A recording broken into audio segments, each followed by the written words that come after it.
नमस्कार, मैं हूं आलोक मेहता। एच डायरी में चर्चा भारत के प्रधानमंत्री नरेंद्र मोदी की मिस्र की यात्रा, उनके राजकीय सम्मान की और द्विपक्षीय संबंधों को लेकर के एक नया अध्याय जो शुरू हो रहा है उस मुद्दे पर। मिस्र जो एक बहुत पुराना प्राचीन जिसे कहना चाहिए कि देश है, 5000 साल पुरानी उसकी संस्कृति है। माने भारत, मिस्र और यूनान, तीन देशों की संस्कृति। वैसे चीन का भी अपना एक दावा रहा है, लेकिन प्राचीन संस्कृतियों में हमारे जिनके साथ ऐतिहासिक सांस्कृतिक संबंध है, उस दृष्टि से भी इन देशों का एक अपना महत्व है। और मिस्र के साथ हमारे संबंध तो काफी समय से रहे हैं, नासिर से लेकर के अब जो हमारे राष्ट्रपति हैं और प्रधानमंत्री नरेंद्र मोदी की इस यात्रा में अब्दुल फतेह सीसी, मतलब जो भारत आ चुके हैं अभी गणतंत्र दिवस पर ही, और एक बार फिर से इतनी जल्दी उनकी मुलाकात हो रही है। ये अलग बात है कि भारत के प्रधानमंत्री तो काफी 26-27 वर्ष के बाद गए हैं। इंद्र कुमार गुजराल पहले गए थे और एक बार राजीव गांधी जब गए थे 85 में, तब वो पहले मिस्र गए थे, उसके बाद अमेरिका गए। और नरेंद्र मोदी जी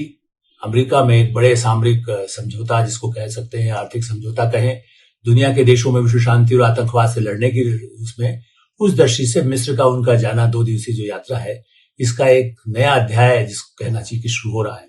क्योंकि मिस्र की एक भूमिका आप देखें कि उत्तर अफ्रीका और मध्य एशिया, मतलब इस तरह से पश्चिम एशिया, मध्य पूर्व का देश है लेकिन पश्चिम एशिया के साथ जो उसके एक जो भूमिका कहना चाहिए कि सबसे जो अहम जो क्षेत्र माना जाता है, उस दृष्टि से मिस्र की अपना रास्ता है। वहां से चाहे समुद्री मार्ग की बात करें, वायु मार्ग की बात करें, उस दृष्टि से भी उसका एक सामरिक महत्व है। तो जब हम आतंकवाद से लड़ाई की बात करते हैं, जब चीन के आतंकवाद में जिसे कहना चाहिए कि उसका विस्तारवाद है और पाकिस्तान का आतंकवाद, तो उस लड़ाई में ऐसे सभी देशों से, क्योंकि अरब देशों में भी मिस्र एक बहुत बड़ा देश है, उत्तर अफ्रीका के देशों में भी उससे सबसे बड़ा देश माना जाता है। इस दृष्टि से मिस्र के साथ हमारे संबंध और प्रगाढ़ हो, इस कड़ी में जो यात्रा हुई है, तेजस विमान जिसको भारत से वो चाहता है कि तेजस विमान दिए जाए, लड़ाकू विमान जो भारत का अपना बनाया हुआ है। हम एक तरफ पूंजी निवेश चाहते हैं कि अमेरिका, जापान, फ्रांस, जर्मनी, वो देश भारत में पूंजी निवेश करे। मिस्र चाहता है कि भारत, चूंकि भारत की अपनी विश्वसनीयता है, भारत के उद्योग की, और दूसरे के साथ जो संस्कृति के संबंध है, व्यापार के पुराने संबंध है, तो उस आर्थिक संबंध को भी मिस्र बढ़ाना चाहता है। और यही कारण है कि लगभग 10-12 अरब डॉलर का व्यापार पूंजी निवेश की व्यापार तो बढ़ ही रहा है, लेकिन उसके साथ पूंजी निवेश की संभावनाओं को स्वीकार किया गया है कि ऐसे आप पूंजी निवेश हो सकेगा। उसके प्रोजेक्ट्स तैयार हैं, या उसको कहना चाहिए प्रपोजल्स तैयार हैं। और आर्थिक क्षेत्र में बढ़ना, उस क्षेत्र को जो इस्लामिक देशों में भी उसको प्रमुख माना जाता है। आतंकवाद से हम लड़ाई की बात करते हैं, कुछ मुद्दों पर कभी कभी बीच में ऐसा लगता है कि वो पाकिस्तान का साथ देता है, लेकिन अब उसे भी समझ में आ गया है कि आतंकवाद से लड़ने में, क्योंकि आतंकवाद से वो भी सफर किया है, वहां भी 15% माइनॉरिटी बने क्रिश्चियंस हैं, जो पश्चिमी देश भी उससे परेशान होते हैं जब आतंकवाद होता है। वहां भी बड़े पैमाने पर चर्च पर जब आतंकवादी हमला हुआ, और भारत उसको हमेशा ऐसे सुख दुख में हमेशा अपना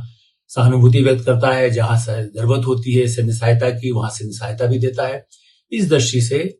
उस क्षेत्र में भी आतंकवाद से लड़ने के लिए तो जो सैद्धांतिक आधार है, जो भारत का आधार है और जो भारत की भूमिका है, उसे अमेरिका, यूरोप, अफ्रीका तो मान ही रहा है। और इसी तरह से ब्रिक्स में भी, जो एक ऐसा संगठन जो अंतर्राष्ट्रीय संगठन है, उसमें भी भारत चाहता है कि मिस्र को शामिल किया जाए। मिस्र की भी इच्छा है, इसे प्रपोजल आगे बढ़ रहा है। भारत अफ्रीकी यूनियन को भी जोड़ने के लिए कह चुका है कि G20 देशों के साथ से जोड़ा जाए। अमेरिका उस पर भी सहमत होता दिख रहा है। तो कैसे अंतर्राष्ट्रीय समुदाय में एक दूसरे के साथ सामंजस्य बढ़े, ये इस यात्रा का महत्व है। और जहां तक इसकी बात है मिस्र की, आप ये देखिए कि इस्लामिक देश होते हुए, और अल हकीम मस्जिद जो वहां की एक प्रमुख मस्जिद, ऐतिहासिक मस्जिद है, प्रधानमंत्री नरेंद्र मोदी वहां गए, करीब आधा पौन घंटा उन्होंने वहां समय भी बिताया। तो ये जो एक, जैसे अमेरिका में या यहाँ पर भी कुछ लोग अनर्गल आरोप लगाते रहते हैं कि देखिए साहब वो बड़ा परहेज करते हैं, लेकिन नहीं, वो तो इस मस्जिद का तो महत्व बल्कि इस्लामिक विश्वविद्यालय की तरह से भी माना जाता रहा किसी समय में। तो इसलिए वहां जाना और उससे एक जागरूकता उनमें हो, उस समाज में भी, बल्कि इस मस्जिद के पुनर्निर्माण में भारत के बोहरा समाज ने उसमें केवल महाराष्ट्र गुजरात की बात नहीं, गौड़ा समाज तो कई बार मध्य प्रदेश में भी गौड़ा समाज के लोग हैं। तो इस दृष्टि से देखा जाए तो कई प्रदेशों में भारत के लोग भी जो मिस्र के साथ जो ऐतिहासिक संबंध है उसको बढ़ाने में, तो उस मस्जिद को भी इसे कह सकते हैं फिर से बनाने में भी भारत का एक योगदान रहा है। उसको बड़ा समुदाय क्या कहें, हम तो उसे कहेंगे भारत का समुदाय। और जैसा मैंने कहा, मैंने उस यात्रा के अवसर मुझे मिले हैं कुब्बू पैलेस, जो वहां का राष्ट्रपति भवन माना जाता रहा, वहां भी हमें अंदर जाने का अवसर मिला था, क्योंकि प्रधानमंत्री उस समय राजीव गांधी थे और उस समय जब जाना हुआ, और होस्नी मुबारक वहां तो मैंने बाकायदा इतनी चूक थी उस हिसाब से वहां तक उनसे मिलने का सौभाग्य भी मिला। तो चाहे आप नासिर से कहें, रफात के समय, या जैसे जैसे अनवर सादात के समय,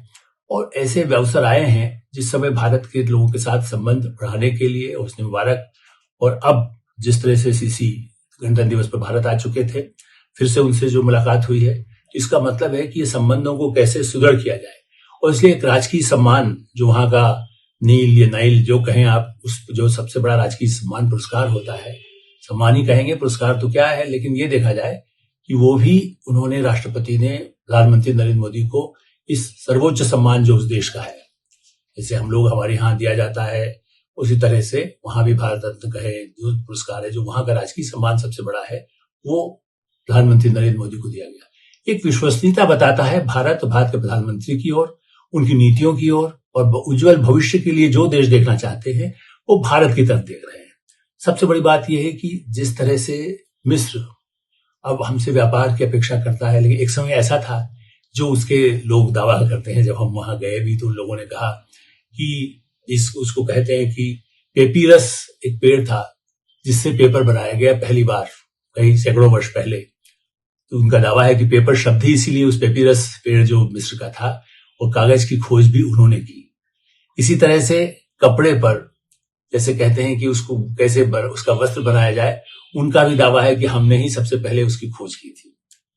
तो अब वो एक ऐसा देश रहा है जिसका इस तरह की संस्कृति, वहां का कला, वहां के जो इस संस्कृति की दृष्टि से यदि आप देखें तो पिरामिड जो कितने सैकड़ों वर्ष पहले बनाए गए, वो कैसे 20,000 कारीगरों ने बनकर उसको बनाया, वो एक उसका ऐसे देखा जाए तो एक ऐतिहासिक, इसीलिए दुनिया में उसको भी एक अजूबा, ताजमहल की तरह से उसे भी एक महत्वपूर्ण पिरामिडों को माना जाता है। ऐसे क्षेत्र में पर्यटन आगे बढ़े, समाज के बीच में सौहार्द हो, दोनों देशों के बीच व्यापार आर्थिक संबंध बढ़ते हैं तो समाज के बीच बढ़ते हैं, और शांति और सौहार्द के लिए दुनिया में भारत और मिस्र एक अहम भूमिका निभा सके, इस दृष्टि से प्रधानमंत्री नरेंद्र मोदी की यात्रा एक नया अध्याय जोड़ती है भारत और विश्व के बीच, भारत और एशिया के बीच, भारत और अफ्रीका के बीच। उम्मीद करते हैं कि जिस तरह से द्विपक्षीय सहमतियां हुई हैं, उसका लाभ सभी देशों को मिलेगा, और खास करके दोनों देशों को आने वाले समय में, आने वाले वर्षों में इसका पर्याप्त लाभ मिल सकेगा। धन्यवाद, नमस्कार।